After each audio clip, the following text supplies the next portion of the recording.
இருக்கிறேன். ஓகே. இன்னைக்கு நம்ம பார்க்க போற தலைப்பு என்னன்னு பார்த்தோம்னா, டயபெட்டிக் ஹெல்த். எங்க ஊர்ல 2 பெருசு பேசிக்கிடுச்சுங்க. "ஏய் வாப்பா, என்ன உனக்கு எம்புட்டு இருக்கு? என்னதுப்பா சுகர் தான்." எனக்கு அது கிடக்கு எழுத 300, 400ன்னு. அவரு இன்னொரு பெருசு, "என்னப்பா மாத்திரை நானும் இந்த டாக்டர் குடுத்தாரு சாப்பிட்டுக்கிட்டு தான் இருக்கேன். கூடுன்றாய்ங்க, குறையுன்றாய்ங்க, கண்ட்ரோலுக்கு வரமாட்டேங்குன்றாரு." இப்படி கிராமத்து முதல் கொண்டு பேசுற அளவுக்கு இந்த சுகர் வந்திருக்கு அப்படின்னா, அத பத்தி நிச்சயமா நம்ம எப்படிங்கிறத தெரிஞ்சுக்கிடுவோம். சரிங்களா? இன்னைக்கு நம்ம பார்க்க போறது என்னன்னு பார்க்க போறோம் அப்படின்னா, சுகர்னா என்ன? அது எப்படி உடல்ல உருவாகுது? அந்த சுகர் வருவதற்கு உண்டான வாய்ப்புகள் என்னென்ன? அதற்கு நம்ம மோதிக்கிறதுல ஏதாவது தீர்வு இருக்கா? இத பத்தி தான் நம்ம பார்க்க போறோம். இப்போ ஒரு ஆய்வறிக்கை என்ன சொல்லுதுன்னு பார்த்தீங்கன்னா, கரண்ட் ஸ்டேட்டஸ் வேர்ல்டுல 83 கோடி பேருக்கு சுகர் இருக்கு. இது பயமுறுத்தல் இல்லங்க, எச்சரிக்கை. இந்தியால பார்த்தீங்கன்னா, 10 கோடி பேருக்கு சுகர் இருக்கு. இன்னும் ஒரு 3 கோடி பேருக்கு சுகர் வருவதற்கு உண்டான வாய்ப்புகள் இருக்குன்றாங்க. அதுக்கு பேர் தான் இந்த ப்ரீ டயாபெட்டிக்ம்பாங்க. ஒரு 2045க்குள்ள எத்தன பேருக்கு சுகர் வரும்னு எதிர்பார்க்கறாங்கன்னா, ஒரு 22 கோடி பேருக்கு சுகர் வரும்னு எதிர்பார்க்கிறாங்களாம். இப்ப உதாரணத்துக்கு எடுத்துக்கிட்டோம்னா, வேர்ல்டுல ஒரு 7 பேருக்கு சுகர் இருக்குன்னு கண்டுபிடிச்சாங்கன்னா, அதுல ஒரு ஆள் இந்தியனா இருக்காங்க. சரி, ஓகே. தமிழ்நாட்டுல என்ன பொசிஷன் பார்ப்போம். தமிழ்நாட்டுல பார்த்தீங்கன்னா, இன்னைக்கு நிலைமைக்கு 1.16 கோடி பேருக்கு சுகர் இருக்கு. அதாவது பெர்சன்டேஜ்ன்னு பார்த்தோம்னா 14.4%ல இருக்கு. ஆல் ஓவர் இந்தியால இன்னைக்கு பார்த்தீங்கன்னா 6த் பிளேஸ்ல இருக்கு நம்மளுடைய தமிழ்நாடு. முதல் இடத்துல இருக்குது கோவா, 2வது பாண்டிச்சேரி, 3வது கேரளா, 4வது சண்டிகர், 5வது டெல்லி, 6வது நம்ம தமிழ்நாடு இருக்கு. இப்போ இதுல சுகர்னால வரக்கூடிய இறப்பு விகிதம் அப்படின்னு பார்த்தோம் அப்படின்னா, அதுல தமிழ்நாடு 2வது இடத்துல இருக்கு. சுகர் இருக்குன்றதுல 6வது இடத்துலயும், சுகர் இறப்பு விகிதத்துல பார்த்தா 2வது இடத்துல இருக்கு. அப்ப அத பத்தின விழிப்புணர்வு இல்லன்னு அர்த்தம். முதல் இடத்துல இருக்குது ஹார்ட் டிசீஸ். இது வந்து தமிழ்நாட்டுல. அது எப்படி அது எப்படின்னு பார்த்தோம்னா, இப்ப மருத்துவ காரணங்களுக்காண்டி அ இறந்திருக்காங்கன்னு பதிவு பண்ணாங்க. நெறைய நோய்கள். அதுல மருத்துவ காரணங்களுக்காண்டி இறந்திருக்காங்க அப்படின்னு பார்க்க போகையில பார்த்தீங்கன்னா, உதாரணத்துக்கு ஒரு 2,00,000 சாரி 2,95,000 2,95,000 பேர் இறந்திருக்காங்கன்னா, அதுல 17,532 பேர் வந்து சுகர்னால. ஓகேவா? ஓகே. இதெல்லாம் தெரிஞ்சுக்கிட்டோம். சரி, ஓகே. இந்த சுகர் அப்படின்னா என்ன? சரிங்களா? அது சுகர்ன்றாங்களே அப்படின்னா என்ன? அது எப்படி அப்படிங்கிறத தெரியும். சுகர் அப்படிங்கிறது ஒரு நோய் அல்ல. முதல்ல அத தெரிஞ்சுக்கங்க. அது ஒரு உடல்ல, ரத்தத்துல அந்த பிளட்ல வந்து சுகர் கூடிருச்சுன்ற ஒரு அறிகுறி தான். அது ஒரு உணர்வு தான். உதாரணத்துக்கு நமக்கு சளி பிடிக்கி, தும்முறோம், இருமுறோம். அது என்னது? நமக்கு உடலுக்குள்ள கழிவுத்தேக்கம் அதிகமாயிருச்சு. உதாரணத்துக்கு கழிவுத்தேக்கம் என்னன்னா, இப்ப காய்ச்சல் வருது, சளி வருது, வாந்தி, பேதி மற்றும் தோல் நோய் இதெல்லாம் வந்துச்சுன்னா என்ன ஆகும்? உடலுக்குள்ள பிளட்ல கழிவுத்தேக்கம் அதிகமாயிருச்சுன்னு அர்த்தம். அதனுடைய உணர்த்துற அறிகுறி தான் நம்ம இத்தனையும் பார்த்தது. ஸோ இதே மாரி நம்ம உடல்ல சர்க்கரை பிளட்ல சர்க்கரை அதிகமாயிருச்சுன்ற உணர்த்தக்கூடிய ஒரு அறிகுறி தான் சுகர். அத நோயின்னு கண்டுபிடிச்சு பார்த்தீங்கன்னா, அதனுடைய மார்க்கெட்டிங் பயங்கரமா மார்க்கெட் ஓடிட்டு இருக்கு. ரைட்டுங்களா? இப்போ சுகர் அப்படிங்கிறது என்னன்னு தெரிஞ்சுக்கங்க. இப்போ உருளைக்கிழங்குலயும் சுகர் இருக்கு. இட்லிலயும் சுகர் இருக்கு. இதுக்கு பேர் வந்து சுகர்ன்னு அர்த்தம். இது வந்து இத சாப்பிடுறப்ப நம்ம சுகர் ஏறாது. நல்லா தெரிஞ்சுக்கங்க. அதுலயும் சுகர் அதிகமா இருக்கு. இப்ப வெள்ள சர்க்கரை, ஜிலேபி, லட்டு இந்த மாரிலாம் சாப்பிடுறோம். ஜீனி அதெல்லாம் சாப்பிடுறோம் இல்லையா? அதுல இருக்கு. அதுல என்ன இருக்குன்னா இனிப்பு. அப்ப இந்த சுகருக்கும், இனிப்புக்கும் உள்ள வித்தியாசத்த தெரிஞ்சுக்கங்க. இப்ப உருளைக்கிழங்கு, இட்லி இதெல்லாம் சாப்பிடுறப்ப என்னாகும்? சுகர் கூடாது. அதுல சுகர் இருக்கு. இந்த வெள்ள சர்க்கரை, ஜீனி, ஜிலேபி இந்த மாரிலாம் இதெல்லாம் கூடுறப்ப, அதுல இனிப்பு இருக்கு. ஆனா சுகர் கூடும். சரிங்களா? இப்ப முதல்ல சுகர் எப்படி நம்ம உடம்புல இதாகுதுங்கிறத பார்ப்போம். இப்ப நம்ம சாப்பிடுற சாப்பாடு. அதுலருந்து என்ன செய்யுது? ஃப்ரக்டோஸாவும், அந்த ஃப்ரக்டோஸ் குளுக்கோஸாவும் கன்வெர்ட் ஆகி, நம்ம பிளட்ல குளுக்கோஸ் இருக்கு. சரிங்களா? இந்த குளுக்கோஸு நம்ம செல்லுக்குள்ள போனா தான், அங்க எனர்ஜி புரொடக்ஷன் ஃபேக்டர் ஃபேக்டரி அப்படின்னு சொல்லுவாங்க அந்த செல்லுக்குள்ள நடக்கிற வேலைக்கு. அதாவது ஆற்றல் தயாரிக்கும் தொழிற்சாலை அப்படிங்கிறது எங்க இருக்குன்னா செல்லுக்குள்ளதான் நடக்கும் அந்த வேலையெல்லாம். அப்போ இந்த பிளட்ல உள்ள குளுக்கோஸ் செல்லுக்குள்ள போனாதான் நம்ம எனர்ஜியா இருக்க முடியும். நமக்கு தேவையான சத்துக்கள் கிடைச்சு நம்ம எனர்ஜியா இருக்க முடியும். அந்த செல்லுக்குள்ள நுழையிறதுக்கு ஒரு இது இருக்கு. என்னன்னா கணையம். அந்த கணையத்துல வந்து பீட்டா செல்ஸ் உற்பத்தியாகும். அந்த பீட்டா செல்ஸ் வந்து இன்சுலினை ப்ரொடக்ஷன் ஆகும். இன்சுலின்ற ஒரு ஹார்மோன். இந்த சாவி போய் அந்த செல்லை ஓபன் பண்ணாதான் இந்த ரத்தத்தில் உள்ள குளுக்கோஸ் செல்லுக்குள்ள நுழையவே முடியும். சரிங்களா? ஸோ அந்த இன்சுலின் வந்து சீரா கணையத்துல சுரக்கணும். அது போய் நம்ம செல்லுக்குள்ள நுழையும். சரிங்களா? இத்தனை வேலை இருக்கு. ஓகேவா? சரி, ஓகே. இது உருவாகிறது எப்படி? செல்லு உருவாகுது. இப்போ நல்லா தெரிஞ்சுக்கிங்க. இப்ப சின்ன குழந்தைல இருந்து எடுத்துக்கிடுவோம். சரியா? சிறு வயசுல இருந்து நம்ம ஒரு பெரிய ஆளாகிற வரைக்கும் என்ன வேலை நடக்குது அப்படிங்கிறத தெரிஞ்சுக்குவோம். இப்போ நம்ம உதாரணத்துக்கு சொல்றோம். இப்போ நம்ம வந்து சாப்பிடுற சாப்பாட்டுல வந்து ஒரு நாளைக்கு 500 சுகர் நமக்கு கிடைக்குதுன்னு வச்சுக்கோங்க. சரிங்களா? சோ அந்த 500 சுகரும் வந்து நல்ல சர்க்கரையா, நல்ல சர்க்கரைங்கிறதுன்னா இப்ப நம்ம சாப்பிடுற சாப்பாடு வாயில ஜீரணமாகி, வயிற்றுல ஜீரணமாகி, குடல்ல ஜீரணமாகி ரத்தத்துல கலக்குது. நல்லா தெரிஞ்சுக்கங்க. அப்ப ரத்தத்துல உள்ள அந்த சர்க்கரை ஜீரணமான சர்க்கரையா இருந்தா அதுக்கு பேரு நல்ல சர்க்கரை. அஜீரணமான சர்க்கரையா இருந்தா அதுக்கு பேரு கெட்ட சர்க்கரை. சரிங்களா? இந்த செல்லு என்ன செய்யும்? அந்த நல்ல சர்க்கரை மட்டும் உள்ள இழுத்துக்கிடும். நல்ல சர்க்கரை மட்டும் எப்படி உள்ள இழுக்குதுன்னு பாத்தீங்கன்னா, அது வெளியில வந்து பார்க்கும். ஏய் நீ வந்து இன்சுலின்ற சாய் வச்சிருக்கியா? வச்சிருந்தேன்னா திறந்து உள்ள வந்துடும். இல்ல அப்படின்னா உடனே நான் உள்ள இழுக்க முடியாது. அப்போ இந்த இன்சுலின்ற சாவி யாருக்கு கிடைக்கும் அப்படின்னா, நல்ல சர்க்கரைக்கு மட்டும்தான் இந்த இன்சுலின்ற சாவி கொடுக்கப்படும். இந்த கெட்ட சர்க்கரைக்கு இன்சுலின்ற சாவி கொடுக்கப்படாது. இது என்ன செய்யணும்? இந்த கணையம் பார்க்கும். நல்ல சர்க்கரையா இன்சுலின் மட்டும் அனுப்பும். கெட்ட சர்க்கரையா அந்த இன்சுலினை அனுப்பாது. ஸோ அப்போ இப்போ உதாரணத்துக்கு நம்ம சாப்பிட்ற சாப்பாடு நமக்கு 500 சுகர் நல்ல சுகர் சர்க்கரையா கிடைச்சிருக்குன்னு வச்சுக்கோங்களேன். அப்போ என்ன செய்யும்? நமக்கு இன்னைக்கு தேவையான சர்க்கரை அளவு எவ்வளவுன்னா ஒரு 300 வச்சுக்கோங்க. இதெல்லாம் ஒரு உதாரணத்துக்கு நீங்க புரிஞ்சுக்கிறதுக்காண்டி சொல்லியிருக்கேன். இப்போ 300, 500 வேற மாதிரி நினைச்சுக்க கூடாது. சரிங்களா? அப்போ நமக்கு தேவையான இன்னைக்கு சர்க்கரை எவ்வளவு? 300. அப்போ இன்னைக்கு நம்ம சாப்பாட்டுல கிடைச்சது 500 நல்ல சர்க்கரை. இது சிறு வயது முதல் நடக்கிறத சொல்றேன். அப்போ அந்த எக்ஸ்ட்ரா இருக்கக்கூடிய 200 என்ன செய்யும் பாத்தீங்கன்னா, ஒரு உருண்டையா கெட்டியா திரட்டி இதுக்கு பேரு கிளைக்கோஜன். இந்த கிளைக்கோஜன் நம்ம பிரெயின்ல, நம்ம மசில்ஸ்ல, நம்ம கல்லீரல்ல சேமிக்கப்படும். சரிங்களா? இது வந்து நல்ல சர்க்கரையா இருந்தா அந்த மாதிரி பண்ணும். அப்போ அந்த பிளட்ல உள்ள நல்ல சர்க்கரை அந்த 500 சர்க்கரையில 300 எடுத்த போக 200 சேமிக்கப்படும். இப்போ ஒரு 15, 20 வயசுக்கு மேல ஆகுது. படிக்கிறோம், டென்ஷன் அது இதுன்னு வருது. அப்ப என்ன ஆகும்? நம்ம சாப்பிடுற சாப்பாடுல இருந்து கிடைச்ச 500 சர்க்கரையில ஒரு 300 சர்க்கரை என்ன ஆகும்? பேட் சுகரா மாறும். கெட்ட சர்க்கரையா இருக்கும். மீத 200 நல்ல சர்க்கரையா இருக்கும். அப்ப நம்ம உடலுக்கு தேவை எவ்வளவு? 300. அப்போ அந்த 200க்கு மட்டும் அந்த கணையம் என்ன செய்யும்? இன்சுலின்ற சாவியை கொடுத்து செல்லுக்குள்ள அனுப்பிடும். அந்த 300 கெட்ட சர்க்கரையா இருக்கும். அது என்ன செய்யும்? கல்லீரல் அதை உடைச்சு கிட்னி வழியா, சிறுநீர் வழியா வெளியேற்றிடும். நமக்கு மீது எவ்வளவு தேவைப்படுது? 100. உடனே என்ன செய்யும்? அந்த பிரெயினுக்கு அடியில் உள்ள அந்த பிட்யூட்டரி சுரப்பி என்ன செய்யும்? உடனே ஏசிடிஹெச் அப்படின்ற ஒரு நீரை வந்து சுரக்கும். சுரந்து அது போய் அட்ரீனலை வந்து தட்டி எழுப்பி, எப்பா ஏய் 100 சுகர் வந்து குறைஞ்சிருக்கு பிளட்ல, நீ என்ன செய்ய போற அப்படின்னு கேட்டா, இந்த அட்ரீனல் சுரப்பி என்ன செய்யும்? கட கட கட கடன்னு எல்லா செல்களுக்கும் அந்த கிளைக்கோஜன்ல இருந்து உடைச்சு அந்த சுகரை, அந்த 100 சுகரை எல்லா செல்களுக்கும் கொண்டு போய் சரிப்படுத்திடும். இந்த சமநிலைப்படுத்துற வேலையை அந்த அட்ரீனல் சுரப்பி வந்து செய்யுது. சரிங்களா? ஓகே. இப்ப பெரிய ஆள் ஆகுறோம், நம்ம சாப்பிடுறோம், பல வேலைகள்ல ஓடிக்கொண்டே இருக்கோம். சடன்டர் லைஃப் வருது. என்ன ஆகுது?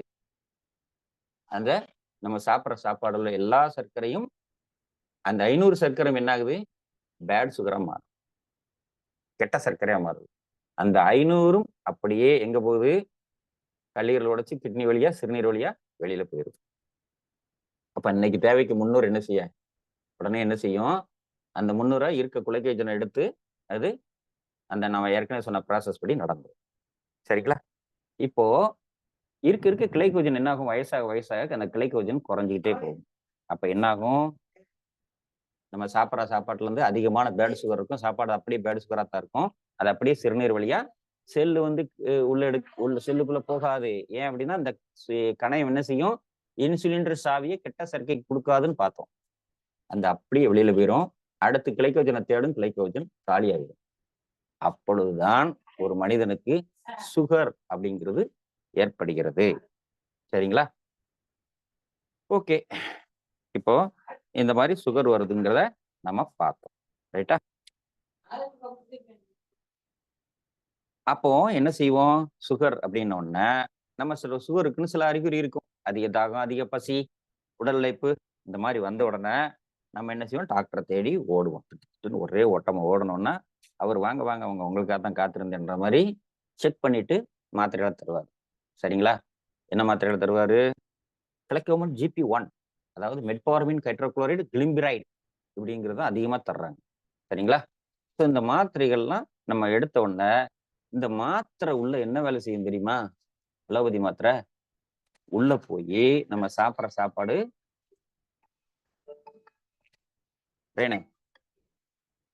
ரேணுந்தா சரி அப்படியே கொடு எனக்கு. அப்புறம் இந்த மாத்திரை என்ன அலோபதி மாத்திரை அந்த மாதிரி எடுத்த உடனே இந்த மாத்திரை என்ன செய்யும்னா அந்த கணையை வந்து என்ன செய்யும்? நல்ல சர்க்கரைக்கு மட்டும் அந்த இன்சுலின் சாவியை கொடுத்துக்கிட்டு இருந்தது பாத்தீங்களா? இது போன உடனே நீ என்ன இப்படியே பண்ணிக்கிட்டு இருக்குன்னு கணையத்தை மிரட்டி அது தெரிஞ்சு சாவியை பிடிங்கிட்டு வந்து இந்த கெட்ட சர்க்கரை நம்ம சாப்பாடுல சாப்பிட்டு இருந்து கெட்ட சர்க்கரை அப்படியே என்ன செய்யும்? செல்லுக்குள்ள தள்ளி விட்டுரும். சரிங்களா? இந்த செல்லுக்குள்ள கெட்ட சர்க்கரை போக போக போகத்தான் அடுத்து பிரச்சனைகள் உருவாகும். சரியா? அதாவது நம்ம நல்ல தண்ணீரை வந்து நம்ம குடிக்கலாம். சரிங்களா? அது ரொம்ப மாசுபடைஞ்ச தூசி அடைஞ்ச தண்ணியெல்லாம் குடிச்சா என்ன ஆகும்? அது மாதிரிதான் கைது. அப்போ நல்ல சர்க்கரை உள்ள போனா நமக்கு நல்ல வேலைகளை செய்யும், நமக்கு நல்ல எனர்ஜி கிடைக்கும். இந்த கெட்ட சர்க்கரை உள்ள போச்சுன்னா என்ன செய்யும்? அது செல்லையும் பாதிச்சு அந்த மூலமா வரக்கூடிய அந்த முதல்ல எங்க அது இதுக்கு போய் கல்லீரலை பாதிச்சு இப்படி பல கணையத்தை பாதிச்சு பல உறுப்புகளை பாதிக்கக்கூடிய வேலைகளை பார்க்கும். அதுக்கு தான் சொல்லியிருக்காங்க, சுகர் அப்படின்னு வந்துச்சுன்னா அது என்ன செய்யும்? நிறைய நோய்களை கொண்டு வர்றதுக்கு சுகர் வந்துச்சுன்னா நிறைய நோய்களை உடனே சேர்த்து கொண்டு வந்துட சொல்றதுக்கு இதுதான் காரணம். சரி, அதுக்காண்டி நான் இப்படி சொன்ன உடனே நாளைக்கே மாத்திரை நிப்பாட்டுறாங்க. சப்போஸ் சுகர் யாருக்கும் இருக்கு அப்படின்னா உடனே மாத்திரையில தயவு செய்து நிப்பாட்ட சொல்லிடாதீங்க. சரிங்களா? ஓகே. அடுத்து என்ன அப்படின்னா, சரி இந்த சுகர் வந்து யாராருக்கெல்லாம் வர்றதுக்கு உண்டான வாய்ப்புகள் இருக்கு? எப்படி வரும் அப்படின்னு பார்த்தோம்னா, முக்கியமா முதல்ல எடுத்தோம்னா பார்த்தீங்கன்னா உணவு தான். அதிகமான என்ன செய்யணும்? கலப்பட உணவுகள். சரியா? சரிவிகித சத்தில்லாத உணவுகள். அதாவது என்ன சொல்லுவாங்க? நம்ம எல்லாம் சாப்பிட்றதுக்கு தான் நம்ம வேலை பார்க்குறோம், எல்லாம் போடுறோம், வாடுறோம். ஆனா அந்த சாப்பிட்றது யாராவது உட்காந்து நம்ம நிம்மதியா சாப்பிட்றோமா? தட்டுல சோத்தை போட்டுட்டு இல்ல வேற ஏதாவது உணவை வச்சுக்கிட்டு கட கட கட கட கட கடன்னு உள்ள முழுங்குறோம். சரியா? அதாவது ஒரு வாய் சோறவே எத்தனை தடவை மெல்லணுமா? 10 தடவை மெல்லணுமா? யாராவது அப்படி செய்யறோமா? கட்டக்குன்னு வாய்க்குள்ள சோறு போனது தெரியாது, உள்ள முழுங்குறது தெரியாது.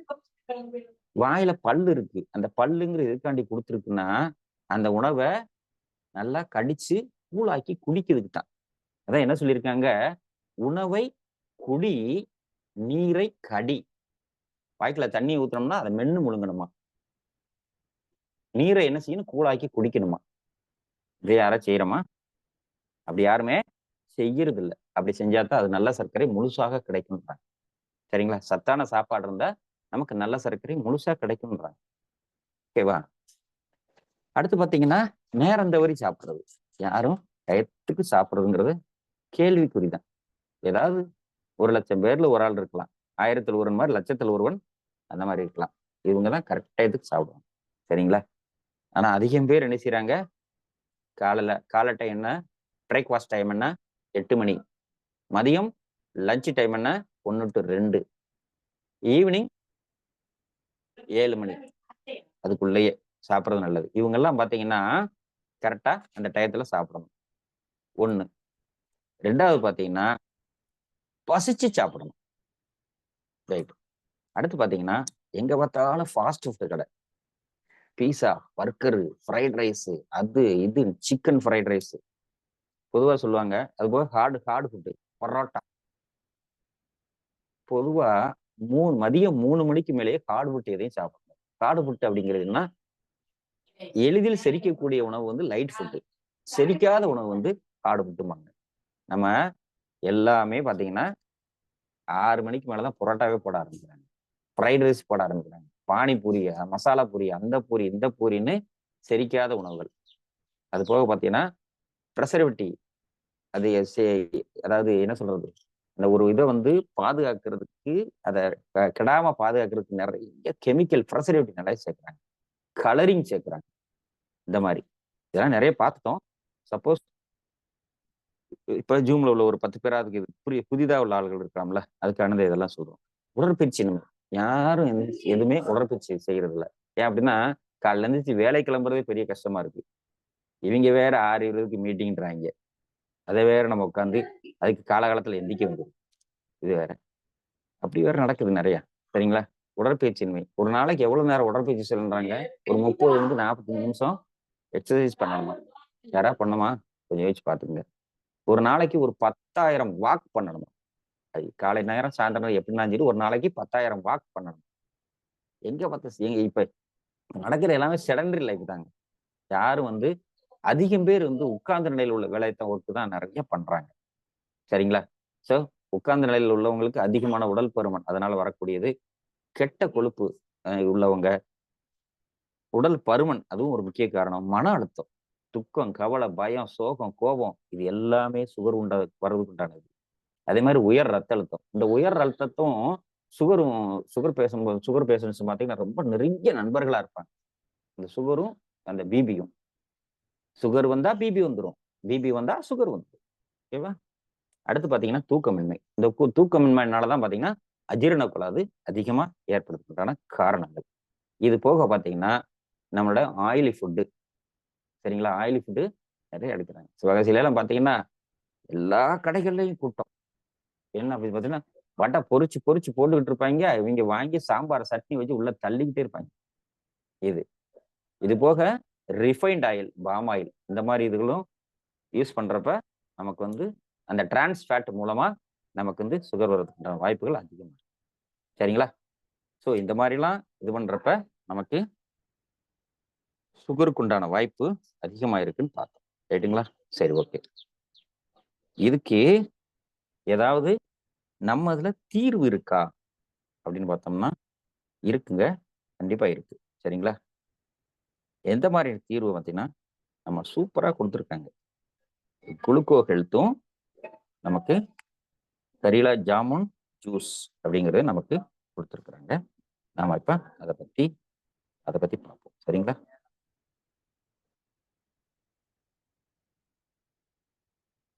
ரஞ்சித், ஸ்கிரீன் விசிபிளா இருக்கா? ஹலோ,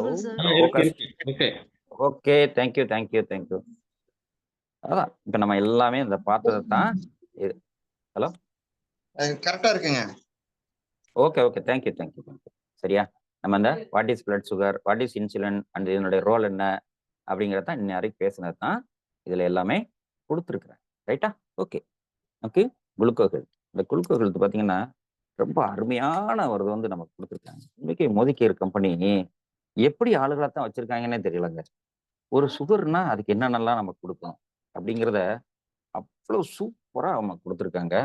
அதுல என்னன்னு பாத்தீங்கன்னா குரோமியம் பைக்காலினேட் அப்படிங்கிற ஒரு பொருள். இது என்னன்னு பாத்தீங்க எதுல இருந்து எடுக்கிறாங்கன்னா மேஷ்டு பொட்டட்டோஸ், அதாவது பிசைஞ்ச potatoes, grape juice, apple cider vinegar, இந்த மாதிரி இதுல இருந்து நமக்கு வந்து இந்த குரோமியம் பிகாலினேட் அப்படிங்கிற நமக்கு அந்த பொருளை வந்து எடுத்து தர்றாங்க. சரிங்களா? இதெல்லாம் பாத்தீங்கன்னா பிளட் சுகருக்கு வந்து அதாவது பிளட் சுகர் வந்து குறையாம பாத்துக்கணும். குறைஞ்சாலும் மிஸ்டேக் தாங்க. சுகர்லாம் குறைஞ்சி வச்சுன்னா என்ன ஆகும்? அவ்வளவுதான். இப்போ நம்ம அதுல பாக்குறப்ப இன்னொன்னு பார்த்தோம். என்ன இதுல பிளட் கூடுது குறையுதுங்கிறது எப்படி சொல்றாங்க? லோ சுகரு ஹை சுகர் அப்படிங்கிறத எப்படி சொல்றாங்க அப்படிங்கிற பார்த்தோம்னா, இப்போ உதாரணத்துக்கு நம்ம கெட்ட சர்க்கரை வந்து நம்ம பார்த்தோம். அதுல பாத்தீங்கன்னா அந்த கெட்ட சர்க்கரை பிளட்ல தங்கி இருந்துச்சு அப்படின்னா அந்த பிளட் எடுத்து செக் பண்ணாங்கன்னா அது சுகர்னு அர்த்தம். இப்ப அது என்ன செய்யும்? கெட்ட சர்க்கரை அதுல இருந்து நம்ம சிறுநீர் வழியா சிறுநீர்ல இருந்துச்சு அப்படி போயிடும். அப்ப அங்க என்ன செய்யும்? பிளட்ல வந்து என்ன ஆகும்? நம்ம அங்க சர்க்கரை இருக்காது. சரிங்களா? சோ அப்படி இருக்கிறப்ப அந்த டயத்துல நமக்கு எடுத்து பார்த்தோம்னா அது லோ சுகர். இதுதாங்க பிரச்சனை. அதாவது ஹை சுகர், லோ சுகர் அப்படிங்கிறது காரணம் வந்து எல்லாமே பிளட் இல்லைன்னா யூரினை தான் செக் பண்றாங்க. ஆக்சுவலா யூரினை செக் பண்றதெல்லாம் வேஸ்ட். ஏன் அப்படின்னா நான் நம்ம வீட்ல நம்ம இது வாஷ் இது வச்சிருக்கோம்னு வச்சுங்களேன். வாஷ் பேஷனா நம்ம இதெல்லாம் பாத்திரங்கள்லாம் கழுவுவோம்ல. அதுல இந்தந்த பொருள் தான் வெளியில போகும்னு இருக்கா. என்னைக்கு அன்னைக்கு எப்படி எவ்வளவு சமைக்கிறோமோ அவ்வளவு கழிப்பொருள் விழுகும். அதே மாதிரி தாங்க எவ்வளவு பேர்டு சுகர் இருக்கோ அது வந்து கழிவா வெளியில போறத போய் யூரினை போய் செக் பண்ணா உங்களுக்கு என்ன தெரியும்? சரிங்களா? அதே மாதிரி இந்த உடல் பருமன் உள்ளவங்களுக்குலாம் எப்படி சுகர் வருது அப்படின்னு பார்த்தோம்னா, இந்த இதுல உள்ள கெட்ட கொழுப்பு என்ன செய்யுமா, அதுல கணையத்துல உள்ள பீட்டா செல்கள வந்து ஃபுல்லா காலி பண்ணிரும். காலி பண்ணிருச்சுன்னா என்ன ஆகும்? இன்சுலின் உற்பத்தி ஆகாது. ஏன்னா பீட்டா செல்ஸ் தான் அந்த இன்சுலின்ற ஹார்மோன உற்பத்தி பண்ணும். அதுவும் பண்ணிருது. இன்னொன்னு என்ன செய்யும்னு பார்த்தீங்கன்னா, இத பண்ணிட்டு மேலேயும் கொஞ்சம் கொஞ்சம் இன்சுலின் ஏதாவது கிடைச்சுச்சுன்னா, அது என்ன செய்யும்? அந்த மேல போயி அந்த ர செல்லு கொழுப்பு செல்லா உருவாயிரும். அந்த கொழுப்பு செல்லா உருவாகுறப்ப என்ன ஆகும்? அந்த கொழுப்பு செல்லு இன்சுலின்ல உள்வாங்காது. இன்சுலின் ரெசிப்டார்ஸ் அப்படிம்பாங்க. இன்சுலின் ஏற்பு அப்படிம்பாங்க. அப்போ அந்த கொழுப்பு செல் உருவாயிருச்சுன்னா, அந்த இன்சுலின் வந்து உள்ள அப்சார்ப் பண்ணாது. ஏற்றுக்கொள்ளாது நம்முடைய செல். அப்பயும் பிளட்ல தங்கும். சோ இதெல்லாம் வந்து எதனாலன்னா, அந்த உடல் பருமன், அந்த கெட்ட கொழுப்பு அதிகமானாலும் அந்த மாரி பிரச்சனைகள்லாம் வரும். சரிங்களா? சோ அப்போ மன அழுத்தம் வந்துருச்சுனாலே, இவ்வளவு இது வர்றப்ப நமக்கு சுகர் உருவாயிரும் அப்படின்றாங்க. தூக்கமின்மை, அஜீரண கோளாறு இருந்தாலும் நமக்கு அதிகமான அ கெட்ட சர்க்கரை வந்து நம்ம பிளட்ல தங்கும் அப்படின்றாங்க. ரைட். இதெல்லாம் அப்ப பார்த்தது. இப்போ இந்த குரோமியம் பிக்காலினேட் என்ன செய்யுதுன்னு பார்த்தீங்கன்னா, இது வந்து அந்த சுகர வந்து லோ சுகர் ஆக்காம நல்லா கண்ட்ரோல்ல வச்சுக்கிடுது. அதுபோக அந்த அந்த இதுலருந்து கார்போஹைட்ரேட் வந்து அந்த குளுக்கோஸ வந்து நமக்கு என்ன செய்யுது? ரத்த சர்க்கைய வந்து குறைச்சு நமக்கு பசி, தாகம் இதெல்லாம் வந்து குறைக்கிறது. ஸோ அதன் மூலமா வந்து அதிகப்படியான கலோரின் வந்து நம்ம இன்டேக் பண்ண வாய்ப்பெல்லாம் போகுது. அப்படின்றப்ப அதனால தான் நமக்கு இந்த குரோமியம் பிக்கோலினேட். அப்ப குரோமியம் வந்து உள்ளதெல்லாம் பார்த்தீங்கன்னா, நமக்கு அவ்வளவு சுகர் கண்ட்ரோலுக்கு நமக்கு ரொம்ப ரொம்ப முக்கியமான ஒரு இது வந்து இந்த குரோமியம் பைகாலினேட். ஓகே. அடுத்து பார்த்தீங்கன்னா, சின்னமான். இந்த சின்னமான் அப்படிங்கிறது என்னன்னு பார்த்தீங்கன்னா, இது வந்து லவங்கப்பட்டைங்க. அதாவது நம்ம சமையல்ல வாசனைக்காண்டி பயன்படுத்தக்கூடிய இலவங்கப்பட்டைக்கு தான் சர்க்கரை நோய கட்டுப்படுத்தக்கூடிய அவ்வளவு ஆற்றல் இருக்குங்க. ஏன் அப்படின்னா, இதுல சின்ன மால்டிகைடு, சின்னமேட்டு, சின்னமிக் ஆசிட்டு போன்ற ரெசிஸ்டன்ட் அதாவது டயட்ரி ரெசிஸ்டன்ட் காம்பவுண்ட் வந்து இதுல வந்து அதிகமா இருக்கிறது. அதிகமா இருக்கிறதுனால, இது கணையத்துல பீட்டா செல்கள் சேதமடையாம பார்த்துக்கும். இப்ப கொழுப்பு இருந்தா கூட அந்த கொழுப்பு குறைச்சு பீட்டா செல் சேதமடையாம தடுக்கிறது. பீட்டா செல்ஸோட ஆரோக்கியத்தை பராமரிக்கிறனால கரெக்ட்டா இன்சுலின் வந்து இயற்கையா வந்து சுரந்து நமக்கு நமக்கு ரத்த சர்க்கரை பிளட் சுகர் வராம நமக்கு பார்த்துக்கிடுது. சரிங்களா? ஸோ அப்ப இன்சுலின் ரெசிஸ்டன்ட் வந்து குறையாம நமக்கு பார்த்துக்கிடுது. ரைட்டா? அடுத்து பார்த்தீங்கன்னா, ஃபெனுக்ரிக். இந்த ஃபெனுக்ரிக் அப்படிங்கிறது வேற ஒண்ணும் இல்லங்க. வெந்தயம். சரிங்களா? இந்த வெந்தயம் வந்து பிளட்ல அதிகப்படியான சுகர கட்டுப்படுத்தக்கூடியது. இதையும் பார்த்தீங்கன்னா, இந்த கணையத்தில் உள்ள பீட்டா செல்கள தான் தூண்டி இன்சுலின் வந்து சீராக இயற்கையா சுரக்க வைக்கிறதுக்கு இந்த ஃபெனுக்ரிக் வந்து. இப்ப வெந்தயம், இந்த சின்னமான், இலவங்கப்பட்டை இதெல்லாம் இந்த நெறைய சொல்லலாம். நெறைய மருத்துவ குணங்கள் இருக்கு. நம்ம சுகருக்கு இது என்ன செய்யுது அப்படிங்கிறத மட்டும் நம்ம கரெக்ட்டா எடுத்துருக்கோம். வேற ஒண்ணும் இல்ல. சரிங்களா? வெந்தயத்துல பார்த்தீங்கன்னா, கலக்டோமனன் அப்படிங்கிற ஒரு சாலுபிள் ஃபைபர் இருக்குங்க. இந்த ஃபைபர் பார்த்தீங்கன்னா, இது எவ்வளவு இருக்கு 100 கிராம்ல வந்து 25 கிராம் டயட்ரி ஃபைபர் இருக்கிறதுனால, இது குடல்ல ஒரு ஜெல்லு மாரி படிஞ்சு, அந்த ரத்த சர்க்கரை அளவு வேகமா வந்து ஏறுவத வந்து தடுக்குதுங்க. அவ்வளவு சூப்பரான நமக்கு வெந்தயம் இருக்கு. அடுத்து பார்த்தீங்கன்னா, பிட்டர் கார்ட். பிட்டர் மலான்னு சொல்லுவோம். இந்த கசப்பு மற்றும் சோர்ப்புச்சு வந்து இதுல அதிகமா இருக்கனால, சர்க்கரை நோயாளிகளுக்கு மிகவும் நல்லது. இதுல பார்த்தீங்கன்னா, இதுல நெறைய அ சேரன்டின், விசைன் அண்டு பாலிபெப்டைட் இந்த மாரி ஆன்டி டயாபெட்டிக் சப்ஸ்டன்ஸ் வந்து இதுல அதிகமா இருக்கிறதுனால, இது நேரடியா கணையத்தில் உள்ள செல்கள தூண்டி இன்சுலின் சுரப்ப அதிகப்படுத்துது. ஸோ இந்த மாரி வேலைகள்லாம் இது செய்யறதுனால பார்த்தீங்கன்னா, நமக்கு ஆட்டோமேட்டிக்கா இன்சுலின் கண்ட்ரோல்ல இருக்கு. நல்ல சர்க்கரை நம்ம ரத்தத்துல அதிகப்படியா நமக்கு வந்து இதுல சேர்றதுனால, ரொம்ப ரொம்ப ரொம்ப நமக்கு பிளட்ட வந்து கண்ட்ரோல் பண்ணக்கூடியது வந்து நமக்கு இது செய்யுதுங்க. ஸோ இந்த குளுக்கோகுளுக்கெல்லாம் நம்ம ரெகுலரா எடுத்து வந்தோம் அப்படின்னா, நமக்கு இந்த பிளட்ட பத்தி நமக்கு வந்து பிளட் சுகர பத்தி நமக்கு கவலைப்பட வேண்டிய அவசியமே கிடையாது. ஏன் அப்படின்னா, இந்த இப்போ இன்னொன்னு அப்பயே சொன்ன மாதிரி, சப்போஸ் நம்ம ப்ராடக்ட் யாருக்காவது ரெக்கமெண்ட் பண்றீங்க அப்படின்னா, அவங்க ஏற்கனவே இங்கிலீஷ் மெடிசன் எடுத்துக்கிட்டு இருக்காங்க அப்படின்னா தயவு செய்து நிப்பாட்ட சொல்லாதீங்க. குறைஞ்சபட்சம் ஒரு 3 மாசம் 4 மாசம் இதை எடுத்துட்டே இருக்கும்போது அவங்களுக்கே இந்த உடல்நல தெரியும். தயவு செய்து யாரும் போய் செக் பண்ணாதீங்க. எத சுகரை வந்து செக் பண்ணாதீங்க. பயப்பட வேண்டிய அவசியம் கிடையாது. நம்ம நல்ல ஃபுட்டை எடுத்துக்கிட்டு இருக்கோம், சின்ன சின்ன எக்ஸசைஸ் பண்றோம், நல்ல சர்க்கரையா நம்ம பிளட்ல அதிகப்படுத்துறோம் அப்படின்னா நமக்கே உடம்புக்கு நல்லா தெரியுங்க. அப்போ யாருமே தயவு செய்து செக் பண்ணாதீங்க. ஏன் அப்படின்னா நம்மளுடைய சாப்பாட்டு அளவுகள் கூட கூட குறைய வர்றப்ப இந்த சுகர் லெவல் வந்து மாறும். இப்போ ஒண்ணுமே இல்லைங்க. நீங்க ஒரு இதுக்காண்டி செக் பண்ணுங்க டாக்டர்கிட்ட போயிட்டு. எந்த டாக்டராவது ஒரு பிரச்சனையை சரி பண்ணக்கூடிய மருந்து இது வரைக்கும் தந்திருக்காங்களா? ஒரு நோயை குணப்படுத்தக்கூடிய மருந்து வந்து அலோபதியில கிடையவே கிடையாது.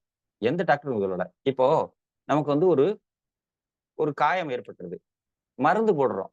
அலோபதி மெடிசினே வச்சுக்கங்க டாக்டர். இந்த காயம் குணமாயிருதா? சரிங்களா? ஆனா, சர்க்கரைங்கிறது என்னது? நோயின்னு சொல்லி டாக்டர் எல்லாம் சொல்லிட்டாங்க. இதனுடைய இதெல்லாம் பார்த்தீங்கன்னா, இந்தியால மார்க்கெட் பார்த்தீங்கன்னா 15,000 கோடிங்க வருஷத்துக்கு. அவ்வளவு சூப்பரான மார்க்கெட் போயிட்டு இருக்கு. மார்க்கெட் கொண்டு வந்துட்டாங்க. ஏன் அப்படின்னா வருஷம் வருஷம் என்ன செய்வாங்க தெரியுமா? சர்க்கரையோட அந்த அளவுகள் இவ்வளவு இது இருக்கணும், இவ்வளவு இருக்கணும், 120 இருக்கணும், 200 இருக்கணும் அப்படின்ற மாரி கொண்டு வந்துட்டாங்களா. 80, 120 இந்த மாரி கொண்டு வந்ததுனால, அந்த இருக்க இத வந்து அளவுகள குறைக்க குறைக்க செக் பண்ணா உங்களுக்கு சுகர் இருக்கு அப்படிங்கிற 4 பேரு செக் பண்ணா அதுல 3 பேத்துக்கு சுகர் இருக்குன்றாங்க. ஸோ இப்போ அந்த மார்க்கெட் பார்த்தீங்கன்னா 15,000 கோடி ஒரு வருஷத்துக்கு. அந்த மாரி மார்க்கெட்டா இருக்கு. ரைட்டுங்களா? ஸோ அப்போ வந்து எடுத்துட்டு இருக்கும்போது யாரும் வந்து அந்த இங்கிலீஷ் மெடிசின நிப்பாட்ட சொல்ல வேண்டாம். கரெக்ட்டா எடுத்துட்டு இருக்கு. அவங்க உடம்புக்கே சரியாகும். அப்போ வந்து நம்ம சரியில்லாம். ஏன்னா, காலையில போய் இப்போ ஒரு இடத்துல போய் நம்ம வந்து சுகர் செக் பண்றோம்னு வச்சுக்கோங்களேன்.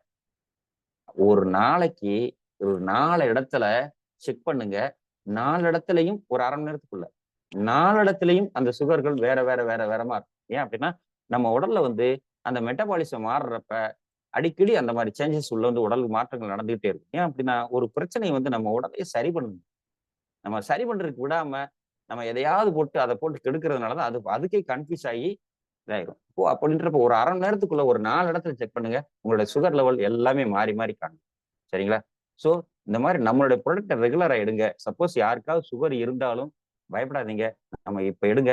எடுக்க, எடுக்க, எடுக்க, எடுக்க அந்த பிளட்ல நல்ல சர்க்கரையோட அளவு வந்து கூட ஆரம்பிச்சுரும். அதனால பயப்பட வேண்டியதில்ல.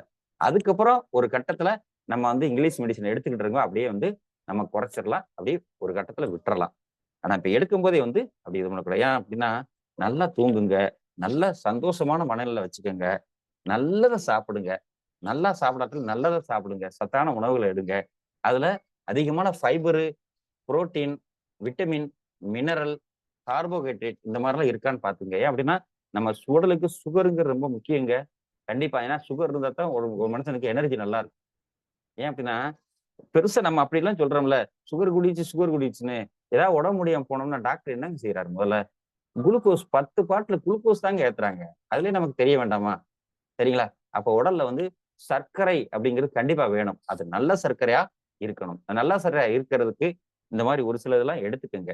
ஏன்னா, நம்ம சாப்பிடுற சாப்பாடு நல்லா டைஜெஸ்ட் ஆயிருச்சா, எந்த பிரச்சனையும் கிடையாது. சரிங்களா? ஸோ இதெல்லாம் பார்த்தீங்கன்னா, இந்த குளுக்கோ ஹெல்த் அப்படிங்கிறது அருமையா குடுத்துருக்காங்க. எல்லாம் சொல்லுவாங்க. நம்ம போய் இத போய் சொல்ல போறப்ப என்ன சொல்லுவாங்க தெரியுமா? ஆமா வெந்தயம் தானே எங்க வீட்ல இருக்குல்ல. ஆனா பாவக்கா தானே எங்க வீட்ல இருக்குங்க. ஐயா லவங்கப்பட்டை தானே எல்லாம் எங்க வீட்ல இருக்கு. வீட்ல இருக்கு. நீ எடுக்கிறியா? அப்போ இந்த மாத்திரையா நம்ம கொண்டு குடுக்குறப்ப, அவங்க ரெகுலர் எடுக்கக்கூடிய நம்ம பழக்கத்த தூண்டலாம். சரிங்களா? ஸோ இந்த மாரி நம்ம எடுக்க இதெல்லாம் பழக்குவோம். இதெல்லாம் பார்த்தீங்கன்னா, ரேட் ரொம்ப கம்மிங்க. ரூ. 833ங்க. அப்போ ஒரு நாளைக்கு வெறும் ரூ. 25 செலவு. ஏன் பண்ண முடியாது? லட்சக்கணக்குல கொண்டு கொட்டுறாங்க. சுகர் கூடிருச்சுன்றான். ஈஸியா வந்து விரல் எடுங்கன்றான். கால் எடுங்கன்றான். கை எடுங்கன்றாங்க. என்ன மாரி நடக்கு பார்த்தீங்களா வெளியில? சிறப்பு விகிதம் இப்ப அப்படியே சொன்னேன் பார்த்தீங்கன்னா, எவ்வளவு இருக்குன்னு. ஸோ இதுக்கெல்லாம் நம்ம செலவழிக்கலாங்க. சரிங்களா? ஏன் அப்படின்னா, இதெல்லாம் நம்ம ஆரோக்கியத்துக்கு உண்டான முதலீடு தாங்க. நம்மலாம் இத செலவு பண்றது. இது வந்து பெருசான ஒரு செலவு, நஷ்டம் அப்படின்னு தயவு செய்து நினைக்காதீங்க. சரிங்களா? அடுத்து பார்த்தீங்களா, நவாப்பழமும், பாகற்காவும் சேர்ந்து ஜூஸ் குடுத்துருக்காங்க. "சுட்ட பழம் வேண்டுமா? சுடாத பழம் வேண்டுமா?" என்று அறிவுக்கு சுட்டிக்காட்டிய தமிழ் கடவுள் முருகப்பெருமான் ஔவைக்கு கொடுத்த நவாப்பழம் தாங்க குடுத்துருக்காங்க. சரிங்களா? ஸோ இந்த நவாப்பழத்துல எல்லாம் பார்த்தீங்கன்னா, அவ்வளவு சத்துக்கள் நிறைஞ்சிருக்கு. நம்ம தாராளமா வந்து இந்த நவாப்பழத்த வந்து எடுக்கலாம். அதுல எந்த மாரியான இதெல்லாம் இருக்கு அப்படிங்கிறத வந்து பார்ப்போம். ஏன்னா, நவாப்பழத்துல வந்து துவர்ப்பு நிறைந்த பழம். அஜீரண கோளாற சரி செய்யும். சூப்பரான அஜீரண அஜீரண கோளாற சரி செய்யக்கூடிய சூப்பரான ஒரு பழம். அதன் விதையில வந்து பார்த்தீங்கன்னா, நார்ச்சத்து அதிகம். இப்ப நம்ம குடுத்துருக்கிறது எத எடுத்தாலும் சரி, முதல்ல நார்ச்சத்து அதிகமா இருக்கும், டைஜஸ்ட சரி பண்ணும், அந்த மாதிரி தான் கொடுத்துருக்காங்க. அப்ப இதெல்லாம் எடுக்கிறப்ப என்ன ஆகும், பிளட்ல நல்ல சர்க்கரை கூடும். சரிங்களா? ஸோ இதுல உள்ள வந்து ஜாம்போலின் அப்படின்ற சத்து, இதுக்கு பேர் வந்து குளுக்கோசைட் அப்படிம்பாங்க. அந்த சத்து என்ன செய்யும், உடலுக்குள்ள ஸ்டார்ச் வந்து சர்க்கரையை மாற்ற செயல்பாடை வந்து குறைக்குமா. எனவே நாவல் பழம் வந்து என்ன செய்யும், அந்த நாவப்பழம் விதை இதெல்லாம் பார்த்தீங்கன்னா நீர் நோயை, அதாவது இந்த சர்க்கரை அப்படிங்கிற நோயை வந்து கட்டுக்குள் வச்சிருக்கும். கண்டிப்பாங்க. ஏன்னா நல்ல சர்க்கரை பிளட்ல கூட கூட கூட கூட நம்ம சர்க்கரை நோயாளி நீ இல்லை அப்படின்ற அளவுக்கு ஒரு கட்டத்துல நமக்கு சொல்ல வச்சிரும். சரிங்களா? தயவு செய்து டாக்டர்ஸ் வந்து இதை வியாபாரம் ஆக்குறாங்க, தயவு செய்து அதுக்கு உட்படாதீங்க. அதே மாதிரி பாக்க பத்தி நம்ம அப்படியே பார்த்துட்டோம். ரைட்டுங்களா? ஓகே. இதுவும் பாத்தீங்கன்னா நமக்கு ரேட் ரொம்ப ரொம்ப கம்மியான ரேட் தான் கொடுத்துருக்காங்க. வெறும் 315 ரூபா தான் நம்ம ஆம்லா சாரி நம்ம கரீலா ஜாமுன் ஜூஸ். சரிங்களா? ஸோ அந்த குளுக்கோ ஹெல்த்தை எப்படி எடுக்கணும்னு பார்த்தீங்கன்னா, காலையில சாப்பிட்டு எடுக்கணும். இந்த கரீலா ஜாமுன் ஜூஸ் வந்து எம்ப்டி ஸ்டமக்ல எடுக்கணும். 1 முடி ஜூஸ், 2 முடி தண்ணி. இது ரெகுலரா காலைக்கும் நைட்டுக்கும் எம்ப்டி ஸ்டொமக்ல இந்த கரீலா ஜாமுன் ஜூஸ் வந்து ஒவ்வொரு மூடி ஒவ்வொரு மூடி ஊத்தி டம்ளர்ல ஊத்திட்டு 2 டம்ளர் தண்ணி ஊத்தி நம்ம டைல்யூட் பண்ணி குடிச்சிட வேண்டியது. குடிக்கும்போது ஒவ்வொரு தடவையும் வந்து நம்ம ஷேக் பண்ணிக்கணும் அந்த பாட்டில். அந்த குளுக்கோ ஹெல்த் காலையில சாப்பிட்ட உடனே ஒண்ணு, இரவு சாப்பிட்ட உடனே ஒண்ணு. இதை வந்து நம்ம ரெகுலரா போடுறப்ப நம்மளுடைய ரத்த சர்க்கரை அப்படிங்கிறது கட்டுக்குள்ள இருக்கும். சரிங்களா? அதனால தாராளமா நம்ம உணவு மூலமா இதை சரி பண்ண முடியும். ரத்த சர்க்கரையை யாரு இருந்தாலும் கவலைப்படாதீங்க. புதுசா உங்களுக்கு சுகர் இருக்கு அப்படின்னு ஃபீல் பண்ணீங்கன்னா, தயவு செய்து மாத்திரை எடுத்துறாதீங்க. என்னைக்கு மாத்திரை எடுக்கிறோமோ அன்னைக்கு தான் சுகர் லெவல் முன்ன பின்ன இருக்கும். இல்லை அப்படின்னா நம்ம சுகர் இருக்குன்ற மாதிரி நீங்க ஃபீல் பண்ணீங்க, அதனுடைய அறிகுறிகள் இருக்கு அப்படின்னா, தாராளமா இந்த மாதிரி உணவுகள் வந்து நீங்க எடுத்துக்கங்க. ரத்த சர்க்கரை கட்டுக்குள் வைப்போம். All over India, sorry all over தமிழ்நாட்டுல நம்மளுடைய ரத்த சர்க்கரை நோயை குறைக்கிறதுக்கு உண்டான இந்த வியாபாரத்தையும் நம்ம பார்ப்போம். நன்றி. எனக்கு வாய்ப்பு வழங்கிய அத்தனை நல்லுள்ளங்களுக்கு நன்றி கூறி விடைபெறுகிறேன். அடுத்த வாரம் சந்திப்போம். Thank you very much. Thank you Ranjith.